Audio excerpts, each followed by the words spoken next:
a incapacidade da lei e o advento da graça. Nosso versículo inicial se encontra em Romanos, capítulo 8, versículo 3. Eu vou ler a Nova Versão Internacional. Porque aquilo que a lei fora incapaz de fazer, por estar enfraquecida pela carne, Deus o fez, enviando o seu próprio Filho, à semelhança do homem pecador, como oferta pelo pecado. E assim condenou o pecado na carne. Que palavra do Paulo, né? Coisa maravilhosa. Louvado seja Deus.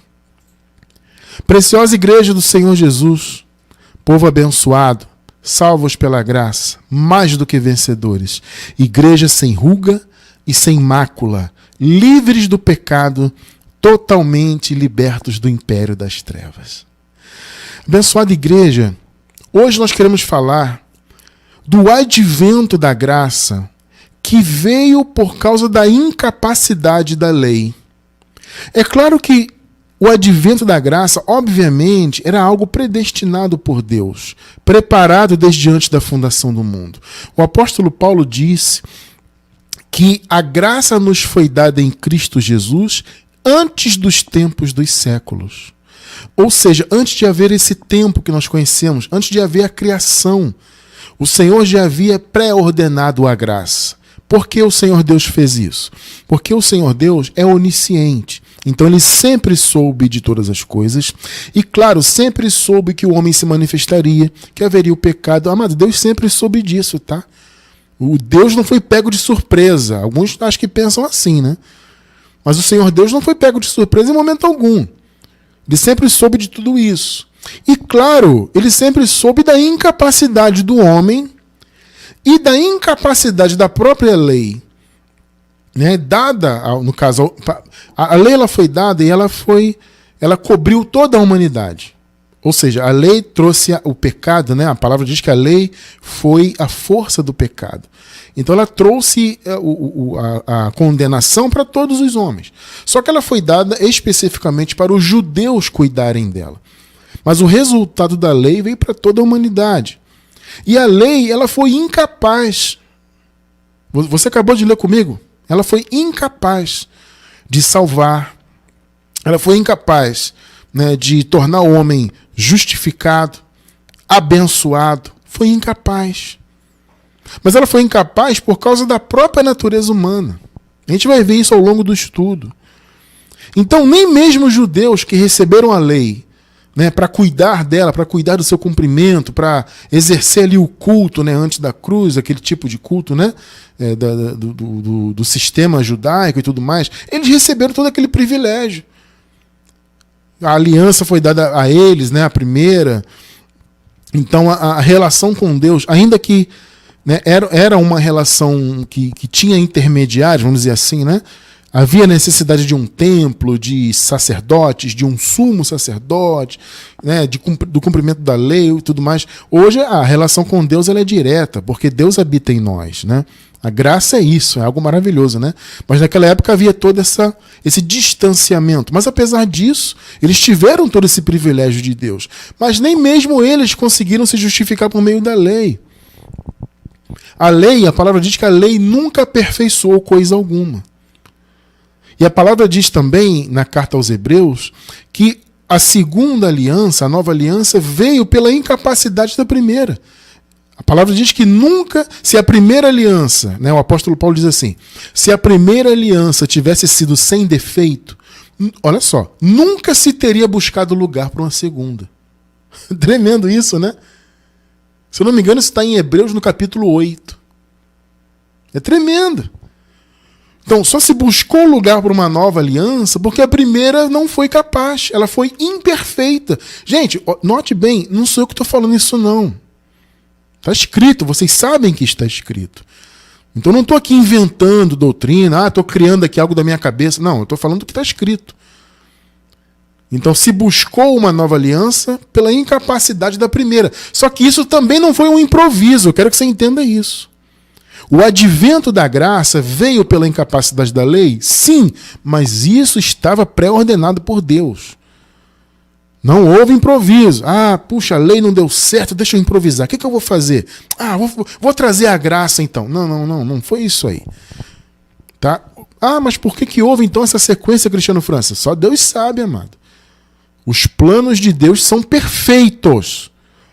Então, se as coisas aconteceram como aconteceram, é porque tinha que ser assim. Eu não vou questionar Deus.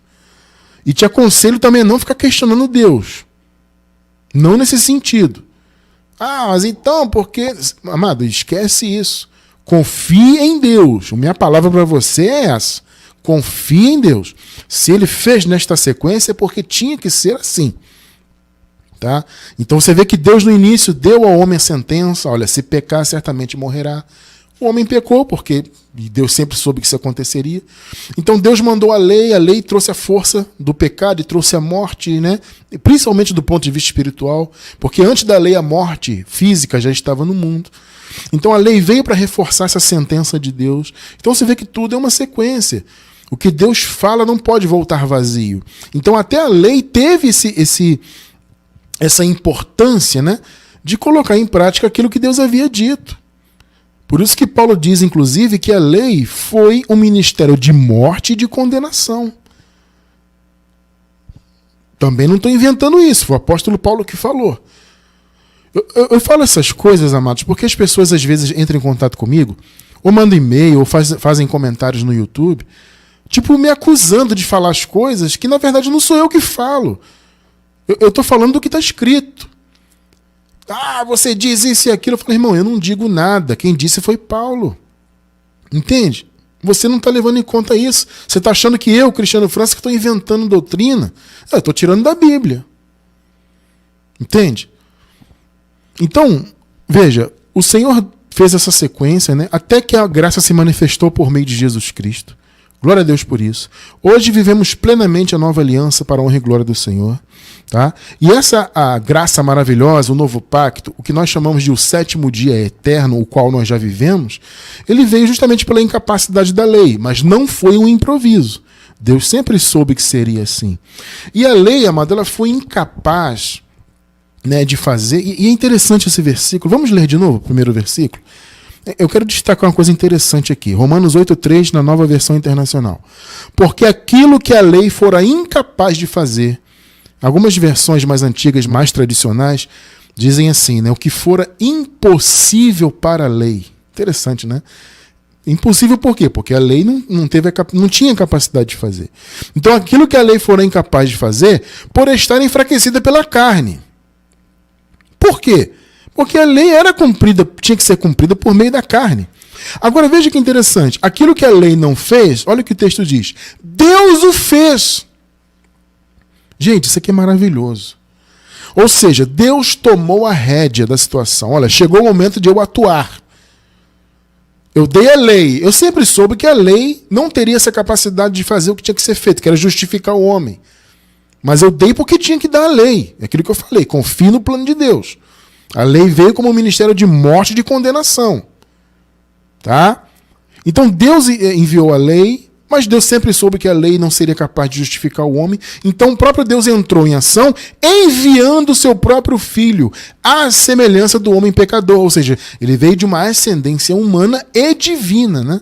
Ele nasceu pela atuação direta de Deus no ventre de Maria. Jesus, portanto, tinha a natureza divina que veio de Deus, obviamente, mas ele também tinha a natureza humana. Por isso que diz que ele veio à semelhança do homem pecador.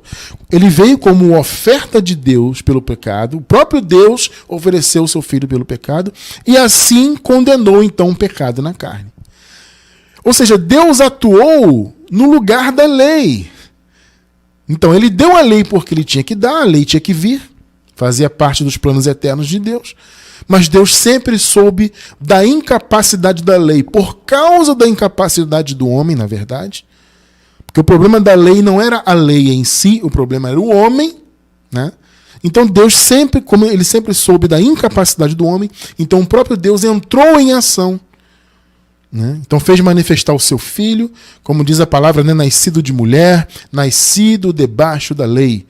Veio à semelhança do homem pecador como oferta pelo pecado. Então o Senhor Deus então condenou o pecado por meio dessa atitude do próprio Deus. Tremendo isso, né? Então, por que a lei, amado, estava contaminada pela carne, como diz aqui? As versões mais tradicionais dizem a lei estava enferma pela carne. Porque a lei precisava ser cumprida por meio da carne.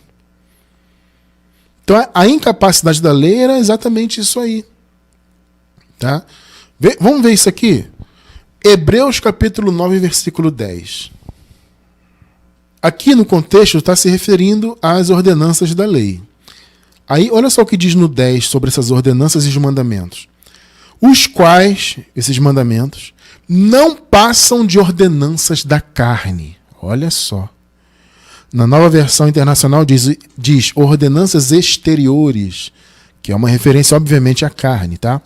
Os quais não passam de ordenanças da carne, baseadas somente em comidas e bebidas e diversas abluções. Abluções são os batismos nas águas, né? A limpeza, a lavagem por meio da água. Impostas, ou seja, ordenanças estas, né? Impostas até o tempo oportuno de reforma.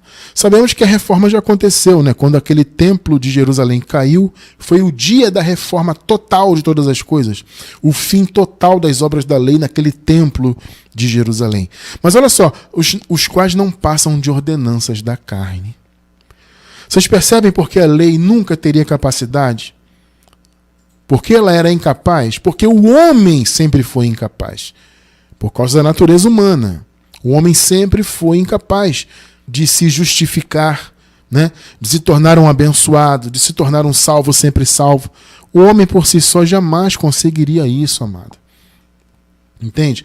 Olha, abençoados, as pessoas podem pensar assim, poxa, irmão Cristiano, você fala aí muito da lei, tá certo?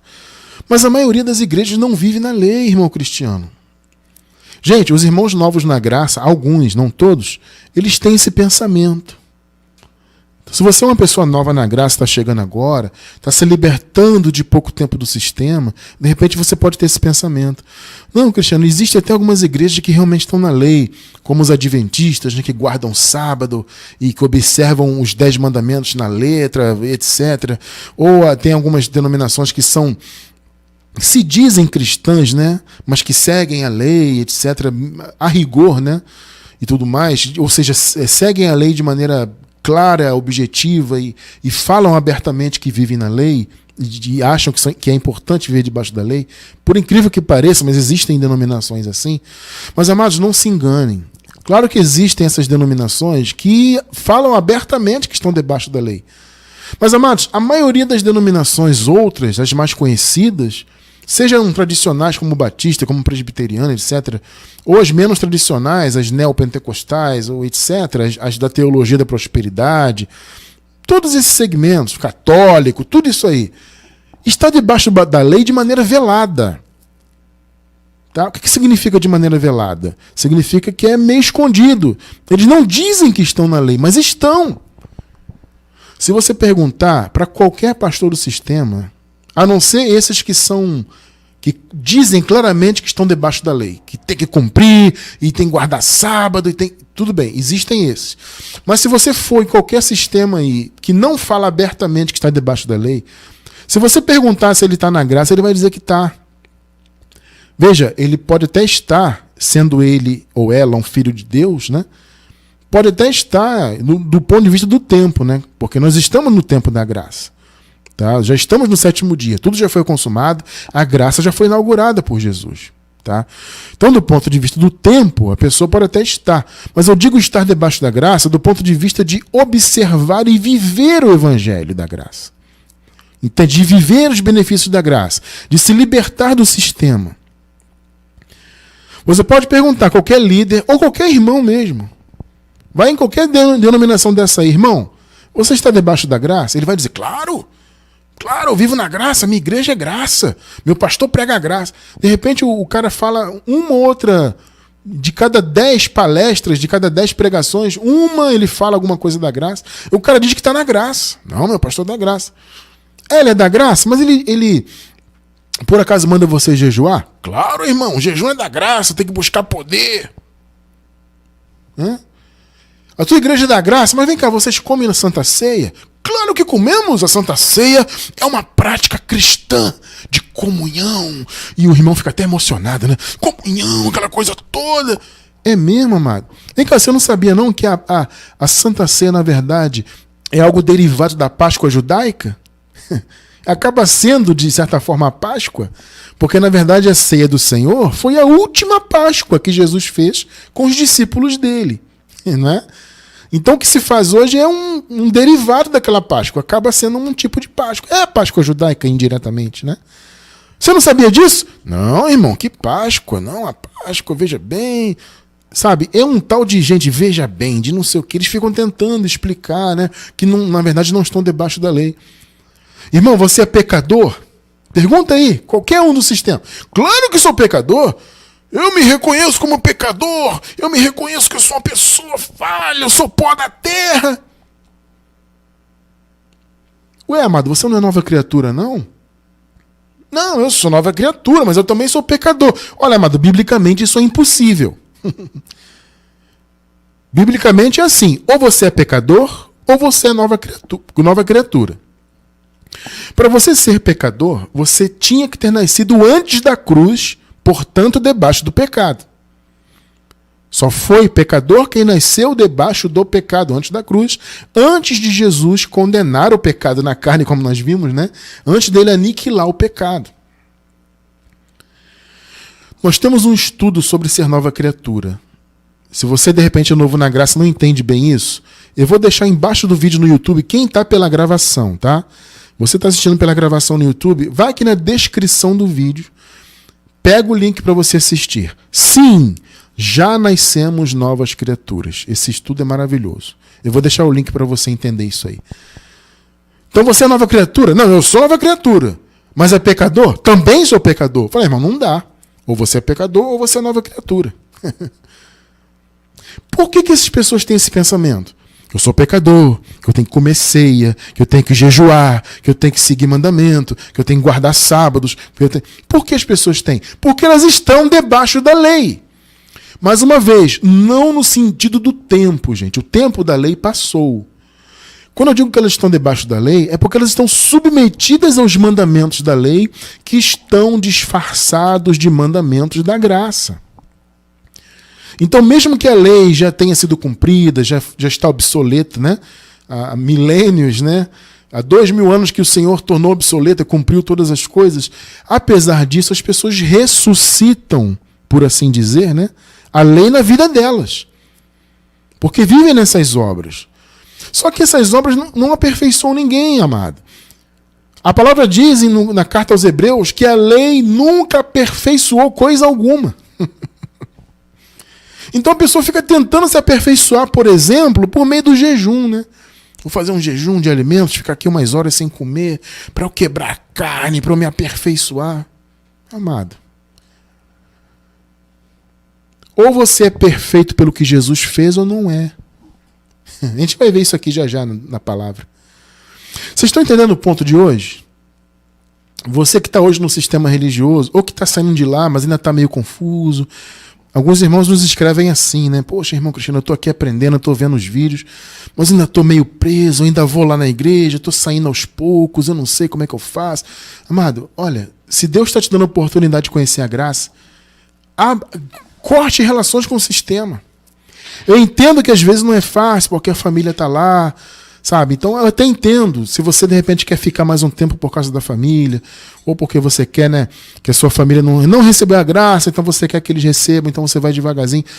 Veja, como estratégia, eu até acho válido você ficar um tempo no sistema como estratégia, de repente para você levar a graça aos poucos para sua família.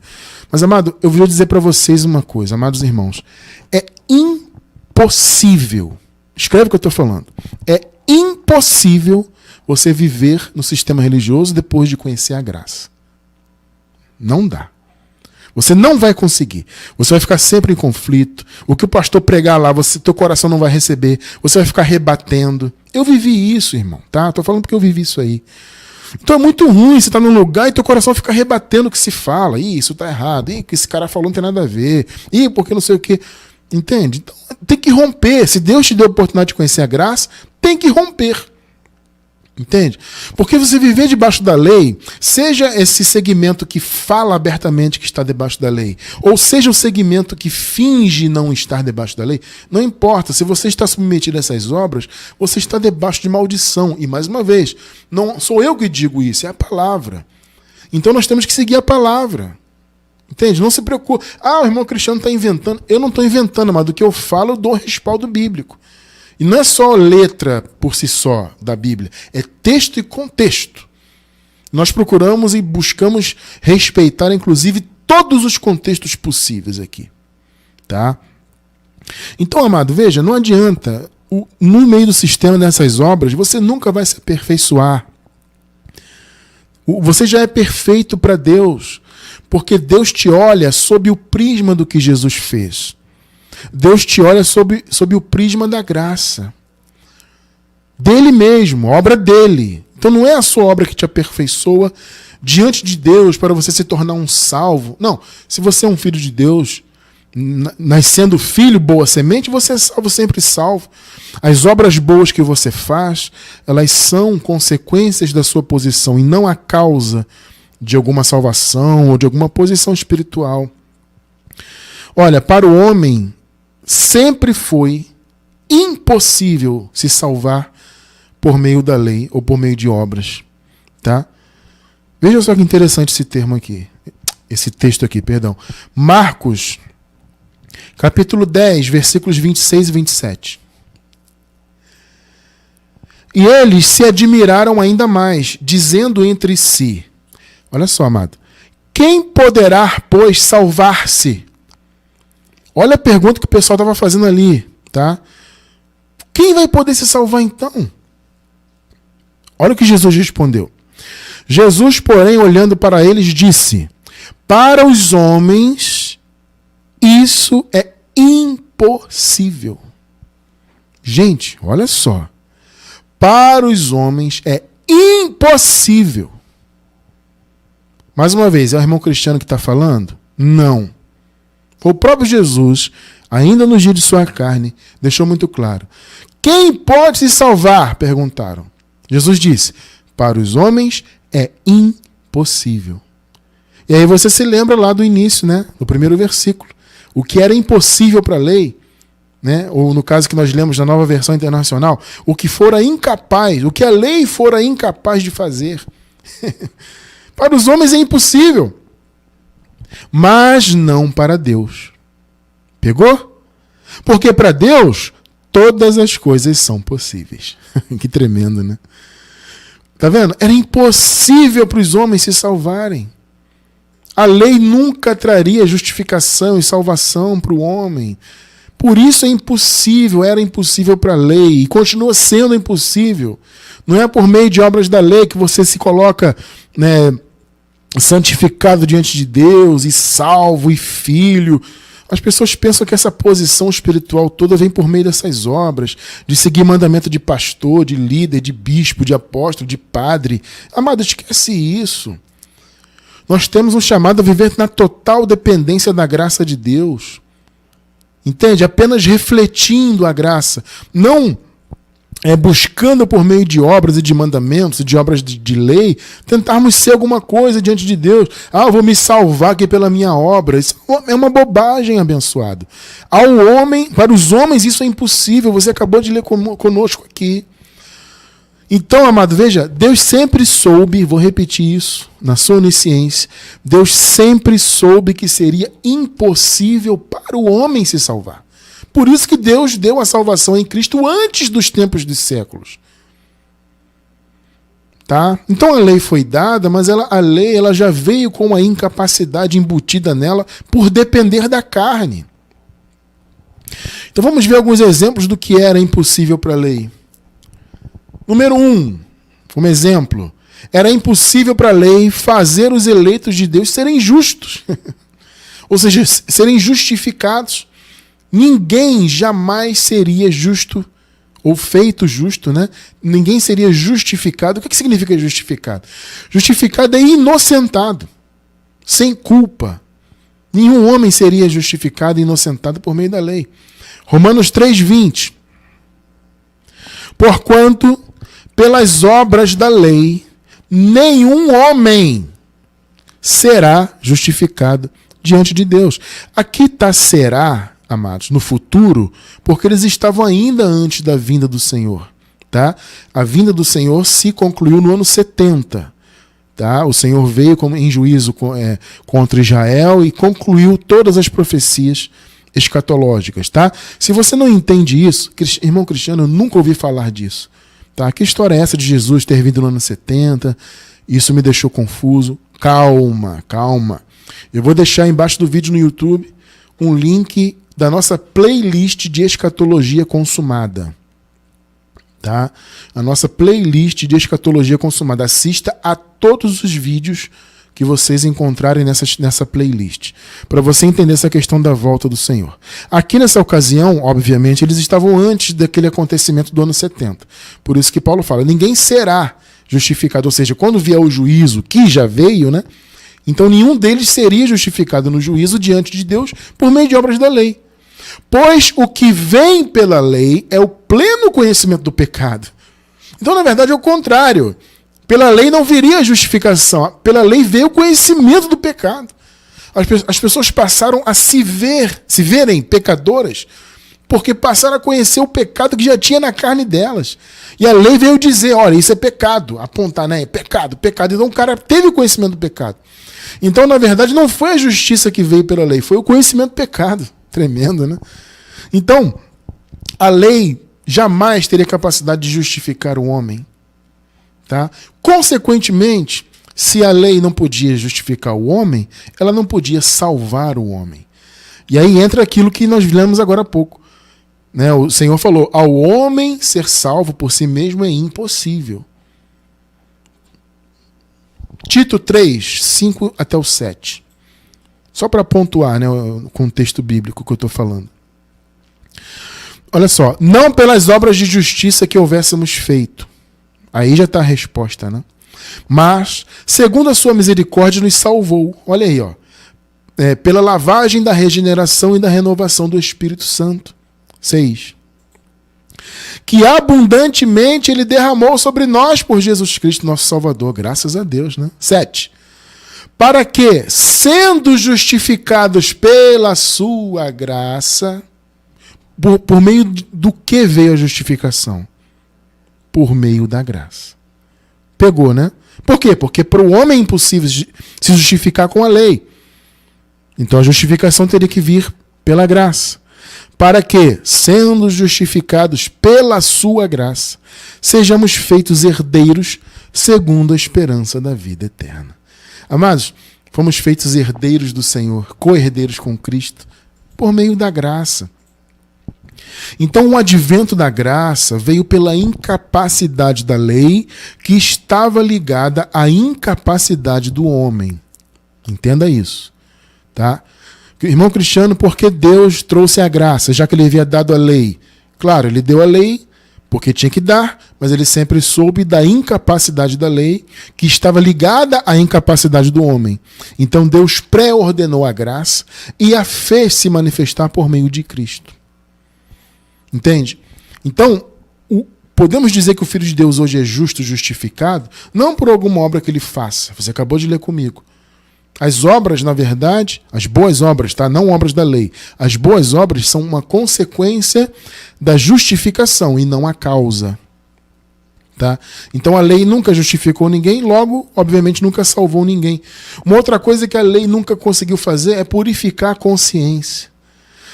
Amado, sabe o que acontece? Debaixo da lei, além de tudo que a lei trazia, né, o conhecimento do pecado, a lei trouxe morte, condenação, aquela coisa toda, a lei trazia má consciência. Ou seja, era uma consciência de pecado só pela existência da lei. O cara se via como pecador por causa da lei, que a lei trouxe essa condição de pecador. Entende? Então havia, além de tudo, aquele peso na consciência. Isso antes da cruz. A lei trazia esse peso. Note, veja só, esse peso na consciência, ele está até hoje no meio do coração, na mente, né? O coração e a mente, né? Está no coração do povo até hoje. Essa má consciência que vem da lei. É aquilo que eu falei agora há pouco. Pergunte a qualquer irmão aí do sistema se ele é pecador. Ele vai dizer que é. Esse pensamento de ser pecador vem da onde? Da má consciência que a lei atribui ao povo. Então, a lei, ela nunca poderia purificar a consciência, porque, na verdade, a má consciência vinha exatamente dela. Se hoje você não tem consciência mais de pecador, você não tem má consciência de pecador. Você sabe que você é amado por Deus, é um abençoado, abençoada, né? Mais que vencedor. Você é santo, é filho. Toda essa consciência que você tem vem pela graça. Se você dependesse da lei, teria só consciência de pecado. Eu sou pecador, eu sou pó da terra, né? Gafanhoto, e não sou salvo. E se Jesus voltar, eu vou ficar. É assim que o sistema aí vive, né? Eles pensam que Jesus vai voltar ainda no futuro, e quando ele voltar, eventualmente, eles vão ficar. Tem um pensamento distorcido. Agora, por que vem essa má consciência? Justamente pelas obras da lei. Hebreus 9, versículos do 12 ao 14. Olha só que interessante. E não pelo sangue de bodes e novilhos, pela lei, né? Eu oferecia sangue de bodes, novilhos, né? Mas por seu próprio sangue, o Senhor Jesus, né? Entrou uma vez por todas no santo lugar, havendo obtido uma eterna redenção. Olha só, amado. Você percebe essas palavras que são usadas aqui no texto bíblico? A redenção, o que é a redenção? É um resgate, a salvação da morte eterna foi eterna. O sistema hoje diz que o povo perde a salvação, que o povo pode morrer para sempre, viver num suposto inferno pegando fogo. Entende? E a palavra está dizendo o seguinte: não, o Senhor obteve uma eterna redenção. Não pelo sangue derramado na lei, mas pelo seu próprio sangue. 13. Porque se a aspersão do sangue de bodes e de touros e das cinzas de uma novilha santifica os contaminados quanto à purificação da carne, ou seja, uma purificação só de aparência, uma purificação externa, simbólica, portanto, porque essa purificação é da carne, ela é simbólica. Porque a carne, na verdade, não se purifica, nunca se purificou. Então, o sangue derramado dos animais era uma purificação simbólica, externa, da carne. 14. Quanto mais o sangue de Cristo, esse sim, né? Que pelo Espírito Eterno se ofereceu a si mesmo, imaculado a Deus, purificará as obras mortas da vossa consciência para servirdes ao Deus vivo. Olha só, o que está dizendo? O que o texto está dizendo? O sangue dos touros e de bodes e novilhos, etc., eles faziam uma purificação simbólica que era segundo a carne, era externa, era só uma purificação aparente. O sangue de Jesus, por outro lado, ele purificava, não só purificou, né, a vida do povo de Deus, como a consciência, para que o povo pudesse servir ao Deus vivo com uma boa consciência. Então, amado, vamos lá. Se você tem boa consciência hoje, o que é isso? O que é boa consciência? É a consciência de salvo, consciência de abençoado, de filho de Deus. Você tem consciência de que você é selado pelo Espírito. Você tem consciência que Deus te ama. Você tem consciência que a sua vida é eterna. Eu pergunto, isso é ou não é uma boa consciência? A consciência da lei, não. É a consciência de pecado. Eu sou pecador, sou amaldiçoado, não sei o quê. Isso é consciência da lei. Entende? Agora, a consciência da graça é o quê? Justificado. Né? Nós, no caso, já nascemos inocentados, porque já nascemos fora do pecado. Aqueles irmãos que estavam debaixo do pecado foram inocentados. Então, a consciência é essa, de justo, de abençoado, de filho de Deus, de salvo sempre salvo, de mais que vencedor. Essa é a boa consciência do Evangelho. Entende? Só o sangue de Jesus teve esse poder de purificar a consciência do povo. A lei não. Pelo contrário, a lei sujava a consciência. É aquilo que nós lemos agora há pouco, né? A lei trazia o conhecimento do pecado. Ora, se a lei trazia o conhecimento do pecado, então ela trazia consciência de pecado. Percebe? Então, amado, é importante você entender, amado irmão, amada irmã, é importante você que está chegando agora na graça, você entender a importância disso, de Deus te revelar a graça. Ao te revelar a graça, Deus está te revelando uma boa consciência. Não é mais consciência de pecador, de que vou perder a salvação, de que Deus está aborrecido. Não, Deus te ama. A ira de Deus, amado, foi retirada com a retirada da lei. Você vai ver isso aqui já já conosco. Entende? Ao cumprir a lei, o Senhor Jesus derramou o seu sangue de cordeiro de Deus, né? Quando ele fez isso, ele cumpriu totalmente a lei. Todas as exigências da lei foram cumpridas pelo Senhor. Então ele cumpriu e nos atribuiu essa justificação pela graça. Entende? Tudo isso já está em nós. Isso purificou a nossa consciência. Te retirou aquele pensamento de pecado que o sistema hoje insiste em colocar na mente do povo. Essa má consciência vem ainda das obras da lei, apesar de a lei ter sido já cumprida e tornada obsoleta. O Senhor cumpriu e tornou a lei obsoleta. Ao tornar a lei obsoleta, o Senhor retirou a ira. Vamos caminhar. O que mais era impossível para a lei e que a graça trouxe? O aperfeiçoamento. Nós somos perfeitos em Cristo, amado. A palavra diz que o Senhor nos aperfeiçoou. Vamos ver isso aqui já já. O Paulo diz em Colossenses, né, no capítulo 2, versículo 10, e estais perfeitos nele, que é a cabeça de todo principado e potestade. É promessa já cumprida. Somos perfeitos em Cristo, não em nós mesmos, em Cristo. E esse aperfeiçoamento, essa perfeição veio por meio de quê? Da lei? Obviamente que não. Veio pela graça. Hebreus 10, versículo 1. Porque a lei, tendo a sombra dos bens futuros, aqui futuros em relação ao antigo pacto, tá, gente? Esses bens são presentes agora. Já está realizado, já está cumprido. Mas a expressão bens futuros é em relação à promessa, né, as promessas que vinham do antigo pacto. Tá? Então, bens futuros, ou seja, bens que viriam a se manifestar em relação ao antigo pacto. Mas, na verdade, já são bens presentes. Porque a lei, tendo a sombra dos bens futuros, e não a imagem exata das coisas, não pode nunca, pelos mesmos sacrifícios que continuamente se oferecem de ano a ano, aperfeiçoar os que se chegam a Deus. Ou seja, quem é que se chega a Deus? Os filhos de Deus. Jesus falou, né? Ninguém pode vir a mim se o Pai que me enviou não o trouxer. Ou seja, só mesmo quem Deus traz. E quem é que Deus traz para perto dele? Os filhos dele, os eleitos dele, desde antes da fundação do mundo. Então, ou seja, os filhos de Deus jamais poderiam ser aperfeiçoados espiritualmente por meio da lei.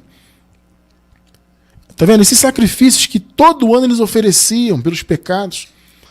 E se nós contextualizarmos para os tempos atuais, esses mesmos sacrifícios que se oferecem no sistema, sabe? Esses jejuns, e o paga-preço, e o come Santa Ceia, e anda de joelho, como é que fala? Ajoelhado na igreja. Ah, mas eu andei, eu orava andando de joelho, eu. Eu não estou falando da experiência de outros, não, da minha própria. A gente fazia as tais vigílias, né? E vira e mexe o pastor mandava, anda de joelho, dá tantas voltas de joelho na igreja, rezando, orando. Eu fiz isso, amado. Eu achava que isso me aperfeiçoava. Entende? Então é isso. Esses sacrifícios lá, os da lei, né? Derramando sangue de animais, as abluções, os dízimos, todo aquele movimento da lei, aquilo nunca aperfeiçoou ninguém. O que aperfeiçoou então? Hebreus 10, 14. Porque, por meio de um único sacrifício, tá vendo? Um único, na lei todo ano oferecia, todo dia, toda hora. Jesus veio e trouxe e estabeleceu um único sacrifício. Por meio daquele sacrifício, o Senhor aperfeiçoou para sempre os que estão sendo santificados. Ou seja, os filhos de Deus que estavam naquele momento sendo santificados em suas mentes, né? Recebendo o evangelho. Esses filhos do Senhor que estavam sendo santificados no entendimento, eles já haviam se tornado por meio de Cristo perfeitos. Um único sacrifício. O que você leu comigo agora? Aperfeiçoou para sempre. Aí eu lhe pergunto, qual é o sentido de hoje você fazer um jejum para se aperfeiçoar? Vocês entendem por que nós batemos tanto nessas teclas aqui? Você que está chegando agora na graça, esse estudo de hoje é muito voltado para você. Pensa comigo aí, junto comigo. Qual é o sentido? Eu vou fazer um jejum para me aperfeiçoar, para eu estar aqui fortalecido, para que eu possa buscar o poder. Amado, o que te torna perfeito para sempre foi o único sacrifício que Jesus fez. Não é o seu sacrifício, não é o mandamento que você segue, não é a ordenança, não é a cerimônia que você cumpre. Tudo isso é bobagem, tudo isso é perda de tempo. O que nos tornou perfeitos, o que nos fez nascer perfeitos em Cristo, foi o sacrifício que o Senhor fez na cruz. Então hoje, a nossa posição é essa. Perfeitos em Cristo, abençoados, filhos, salvos, tudo isso. E além de tudo isso, abençoados, nós somos co-herdeiros. Amado, vou falar para você. Sabe por que você vai para o paraíso? Você, filho de Deus, eu, minha esposa, nós somos, graças a Deus.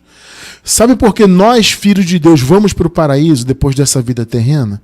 Porque você é co-herdeiro. O paraíso é a herança do Senhor Jesus, né? Nós somos co-herdeiros. Ou seja, a mesma herança de Jesus é a nossa. Olha que tremendo.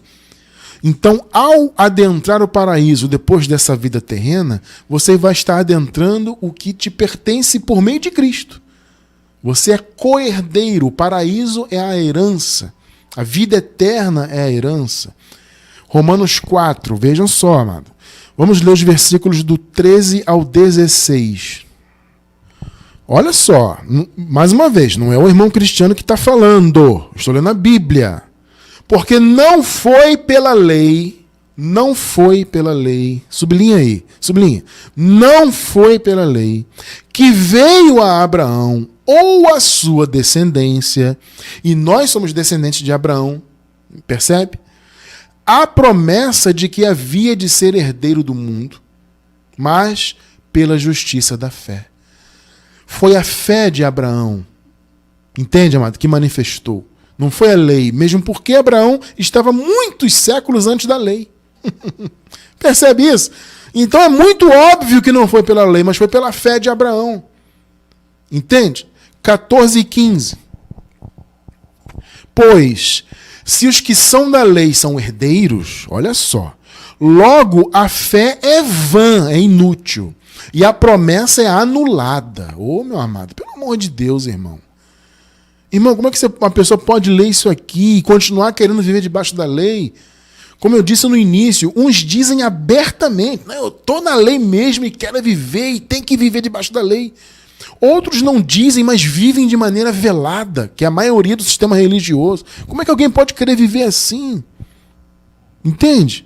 Pois se os que são da lei são herdeiros, se esse é o caso e não é, logo a fé é vã, é inútil, a promessa está anulada. Porque a promessa veio através da fé de Abraão. Porque a lei opera a ira. Você lembra que eu falei agora há pouco que a lei trazia ira? Por quê? Porque a lei trazia a condenação. Lembrem-se disso. A lei era o ministério de morte e condenação. Então, por meio da lei, havia a imputação do pecado. Se o pecado estava sendo imputado, logo a ira de Deus estava sobre aqueles. É isso que o texto está dizendo. Então, a lei não traz a promessa. Ao contrário, ela anula. Paulo está falando isso aqui, não sou eu não, hein? Porque a lei opera a ira. Ou seja, por meio da lei, em vez de vir a promessa, em vez de vir a justiça, vinha a ira de Deus. Mas onde não há lei, também não há transgressão. Então, assim como nós hoje não vivemos debaixo da lei, Abraão também não viveu debaixo da lei. Percebe? Então, a promessa veio para Abraão sem lei. 16. Porquanto procede da fé o ser herdeiro. Amado, olha só. Foi a fé de Abraão que tornou o povo, os descendentes dele, herdeiros. Então, se hoje nós somos herdeiros de Cristo, foi porque Abraão teve fé. Abraão não viveu debaixo da lei. Então a promessa foi dada para ele pela fé dele. E nós, como descendentes, portanto, de Abraão que somos, percebem? Somos co-herdeiros de Cristo, não pela lei. A promessa veio pela fé de Abraão. Vocês estão entendendo o que Paulo está dizendo aqui? Gente, não é pela lei. Não são os judeus na carne. Entende? Não tem nada a ver com carne. É espiritual a coisa. E aí entram os chamados gentios, né? Porque israelita é quem é no espírito. Porquanto procede da fé o ser herdeiro, para que seja segundo a graça. Opa! Então quer dizer que não é segundo a lei? Não, irmão Cristiano, não é segundo a lei. Ué, então por que os caras vivem cumprindo a lei hoje? E guarda sábado, e faz isso e aquilo, e faz jejum, e sacrifica daqui, e sacrifica... Entende a perda de tempo que é o sistema religioso? Porquanto procede da fé o ser herdeiro, para que seja segundo a graça, a fim de que a promessa seja firme a toda a descendência, não só a que é da lei, ou seja, os judeus que de fato são filhos de Deus, mas também a que é da fé que teve Abraão, o qual é pai de todos nós. Tremendo, né? Amado, você é co-herdeiro de Cristo, por quê? Porque a promessa foi dada lá pela fé de Abraão. Abraão não cumpriu lei nenhuma. Entende? Pela lei veio a ira. A promessa veio pela fé de Abraão. E aquela fé de Abraão trouxe então a promessa e a co-herança para todos os herdeiros. Então hoje você é co-herdeiro com Cristo por causa da fé de Abraão, percebe isso? Não foi pela lei. Então hoje você é herdeiro, amado. O paraíso te pertence. Acorde para a vida. Você não tem que sacrificar nada, fazer nada, cumprir mandamento nenhum para você herdar o reino. Entende? O reino já lhe pertence. Inclusive, já estamos no reino do ponto de vista espiritual. E estaremos, de fato, após essa vida terrena. Corpo glorificado, alma restaurada e espírito. Tudo junto de novo. Assim como somos triúnicos hoje, nesse mundo. Só que vivemos numa carne adâmica ainda, né? E com a nossa alma influenciada por essa carne adâmica, no paraíso a realidade será outra. Você vai herdar o paraíso, por quê? Porque você é co-herdeiro com Cristo. Agora você vai herdar porque você cumpre mandamentos da lei? Você acabou de ler conosco. Foi pela fé de Abraão. Foi e é e sempre será pela graça. Está entendendo o ponto? Então a graça veio por causa da incapacidade da lei de nos prover tudo isso aqui que nós vimos agora. A lei nunca conseguiria prover nada disso aqui. Então o Senhor pré-ordenou a graça e a fez se manifestar por meio de Cristo para que nós hoje, filhos dele, pudéssemos ser co-herdeiros de tudo. E eu quero encerrar, para a honra e glória do Senhor, com Romanos capítulo 6, verso 14. Esse versículo é um outro clássico da graça. Porque o pecado não terá domínio sobre vós. Claro, não tem, né? Não tem domínio nenhum. Do ponto de vista de tirar sua salvação, né, de tirar sua herança, o pecado não tem esse poder. Pois não estás debaixo da lei, mas debaixo da graça. Esse versículo resume tudo que nós estudamos hoje. Você, eu, todos nós estamos debaixo da graça de Deus. Por isso nós temos tudo isso que a lei não pôde trazer naquela época, nós temos hoje por meio do que Jesus fez por nós. Toda a honra e toda a glória, portanto, sempre sejam dadas ao Senhor Jesus Cristo.